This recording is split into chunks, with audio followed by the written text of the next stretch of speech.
Holy smokers, guys. It's crazy to say this, but 2021 is officially coming to an end. We are now in the last month of the year, aka December. And in this video, I want to reflect on how I did for my financial goals in 2021, if I hit them or not. And I also want to touch on my goals for 2022, because let me tell you, it's going to be a crazy adventure. The first goal I had for 2021 was to hit 100,000 subscribers on YouTube. And it's safe to say, guys, we did it, baby. Boom. As you guys can see, I got the shiny YouTube play button in the mail probably like 2 months ago, which is a dream come true. And according to the YouTube analytics, we gained 48,000 subscribers this year, which means we literally doubled the size of the channel. On top of that, as you guys can see, for 2021, we earned $60,000 just from YouTube ad revenue, or about $5,000 a month. And that's more than I made in the year 2020, earning just $34,000. Looking at those first two metrics, you guys can clearly tell that 2021 was a great year. The channel literally doubled in size in terms of subscribers. We made $60,000 just from YouTube ad revenue, but my next goal for 2021 was so big, I knew I couldn't just do it with YouTube ad revenue, and that was to make a total of $100,000. I said, hold up, wait a minute. $100,000 a year is a lot of money, especially for someone like me who's 19 years old. So in an attempt to reach that goal, I tried to make sure I was making money from as many different ways as possible. As a lot of you guys already saw, YouTube ad revenue is clearly my biggest stream of income, but on top of that, I continued flipping electronics. I did some Amazon FBA towards the beginning of the year when I found hot products. I also started monetizing my YouTube channel with not just sponsors, but also affiliates, and to top that off, towards the end of this year, I got into dropshipping. To be fully transparent, a lot of those side hustles I mentioned didn't really make me a whole bunch of money in 2021, with the exception of the electronic flipping. Nonetheless, though, I still like to think that people who are constantly trying new stuff are put in the best position to make a bunch of money, since they can take advantage of new opportunities when they present themselves. To give you guys an example of that, this year in 2021, I had a brand reach out to me to sponsor a YouTube video called Wavy Notify. And for those of you who don't know what they do, they're pretty much a reselling Discord that give people advice on how to flip both hypebeast shoes and PS5s. No, they didn't sponsor this video, but when they did back in the day, I got to learn all about reselling PS5s, which was a business model I hadn't really explored before. In the last 5 months, I've probably flipped a total of like 10 PS5s, and for every PS5 you flip, you make like $150 to $200 profit. So that one opportunity I got from a sponsored video turned out to make me a lot more money just because I was open to trying a new side hustle out. A similar thing happened with YouTube back in 2019. Before my first YouTube video blew up, I was reselling electronics as my full-time business, kind of just doing YouTube here and there for fun. But as I saw my channel start to gain traction, I decided to spend a lot more time doing that, and it's obviously paid off these last few years. Moral of the story, guys, is to always be open to new opportunities when they come your way. And with that being said, out of the roughly $100,000 I've made so far for 2021, since I recently passed my goal, 60% of it came from YouTube ad revenue, about 25% came from sponsorships and affiliates, 10% came from the reselling business, and finally the last 5% came from all of the other stuff you guys see me do in my videos. A lot of my ideas obviously lose money, but others make money to make up for that, like investing in Bitcoin at 15,000. Yes, guys, that really happened, not to flex or anything.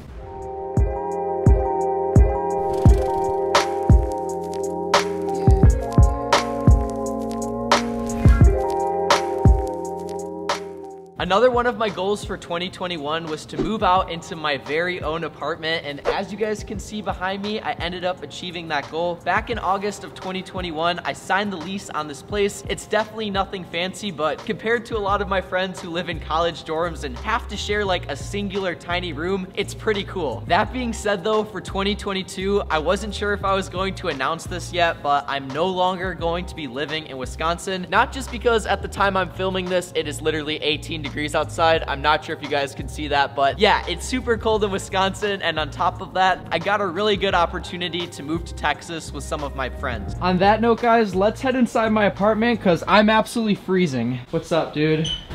It's kind of funny that I'm leaving this apartment pretty soon already, because I feel like I haven't given you guys an actual tour around. I know I made that video about moving out a while ago. In front of me is the main hallway I walk in every day. We got the elevator right here, and then right here, it kind of smells like like cigarettes and Snoop Dogg, if you know what I mean. Next up, guys, moving into the elevator. I go in here every single day and click the 5th floor. I'm in the penthouse suite, baby. Top floor. This elevator is absolutely tiny. As you guys can see, the ceiling's kind of messed up because I can lift it up, but nonetheless, it's an elevator and it hasn't broke down on me yet, so that's a plus because I'm kind of claustrophobic and I don't really like this small space. After the elevator doors open up, you leave, and I forgot to show you guys the sticker right here. Let's go, Brandon. I don't really know what that means, but someone put it there. Now we're in the hallway of the 5th floor, and boom, just like that, guys, room 524. This is the one I live, so let's open my room. Boom! It is absolutely dark outside already. It's been getting dark at like 4:30. Welcome everyone to my humble abode. It hasn't really changed much if you guys saw my moving out video, because I'm not much of a decorator. I don't really enjoy decorating, but on that note, we're gonna do a little bleep screen thing on the edit, and then we're gonna get back in the office.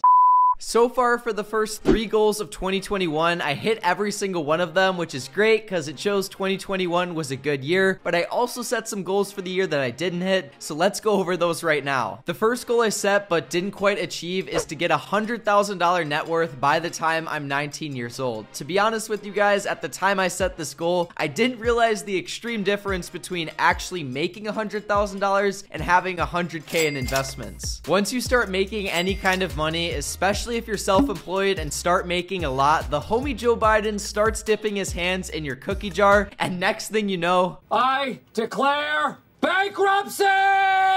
For 2021, I already paid a whopping $14,500 to the IRS in quarterly taxes, and I have to file again at the beginning of 2022 to either pay more money, get some money back, which I hope happens, or the IRS is just gonna call it even, meaning I don't pay them anymore and they don't owe me anything either. On top of that, moving out of my parents' house has also added some extra expenses into my life, but even with that, we're still chugging away at the goal to get $100,000 in investments. I'm definitely thinking we're gonna hit it in 2022, but I'm not gonna put a number on it. I'm just gonna save as much money as possible and hopefully it happens. Another goal I didn't hit for 2021 was to make $25,000 from other income sources outside of YouTube. I got super close to hitting that goal. I really wish I did, but between me not knowing exactly what business I wanted to do for the majority of the year, and also me being super busy with YouTube, I just wasn't able to do it. On the bright side, going into 2022, I know exactly what business I want to run up next, and that's the dropshipping empire. I took the time to build out 3 different dropshipping stores, and I've already began testing those products. So guys, stay tuned. It's gonna be interesting to see how it goes. With that being said, guys, to kind of finalize this little update video, I want to show you my goals for 2022, and I actually wrote them down on this sheet of paper right here. I want to make $200,000 total, make $25,000 just from dropshipping, hit 250K subscribers, and finally, I want to have relatively healthy habits. My goal is to be the next Warren Buffett, so to have that much money, I also gotta live decently long. And on that note, guys, this video was literally planned, filmed, and edited in a single day. I want to put out more content for you guys, 2 videos a week starting now, and I'll have another video for you guys either Saturday or Sunday, so stay tuned for that. It's a banger, and peace out.